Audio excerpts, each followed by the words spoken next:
Vamos ver, tudo pronto. Atenção, partida para o penúltimo palo. Dando a Guanabara foi o último a pular.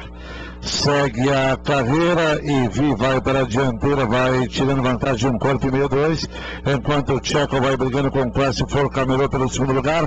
Candé vai junto também, os dois passam a brigar pelo segundo. Em quarto fica Tcheco na quinta colocação, vai pelo lado de fora o Espero. São os 5 primeiros, já vão assim para o final da reta oposta e já vão descer a grande curva e continua na primeira colocação. Vi trazendo vantagem para Classic For Camelot em segundo. Candé corre no terceiro lugar. Tcheco vai na quarta colocação. Benham tenta melhorar pelo lado de dentro, mas corre ainda um pouquinho longe. Assim os competidores já vão para a segunda parte da grande curva e continua na primeira colocação. Vi é o ponteiro trazendo vantagem para Classic For Camelot no segundo lugar. Já contornaram a última curva e já entram pela reta final. E Vi manda na carreira trazendo um corpo e meio. Classic For Camelot vai no segundo lugar. Enquanto isso, outros animais avançam. O Euroski melhora pelo lado de fora. O Euroski já vai carregando, vai dominando, vão passando pela seta dos 200 metros lá, o Risque vai fugindo, 2, 3, 4 corpos para vir no segundo lugar, pode haver briga pela dupla,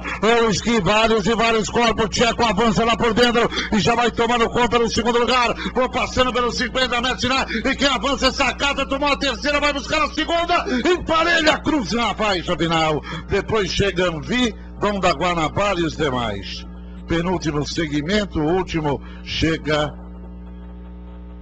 o número 9 de Candé. Está aí o resultado do penúltimo pare do programa.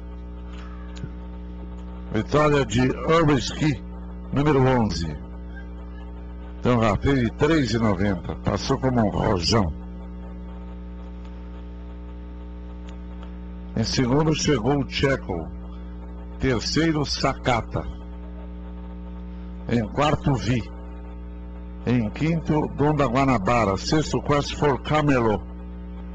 Sétimo, Benham. Oitavo, Espero. Nono, Segmento. Último, Candé. Vamos aí com o Lucas e o Fernando. E não deu susto o Euroski, hein? Entrou na reta com a Vi na primeira colocação, Classic For Camelot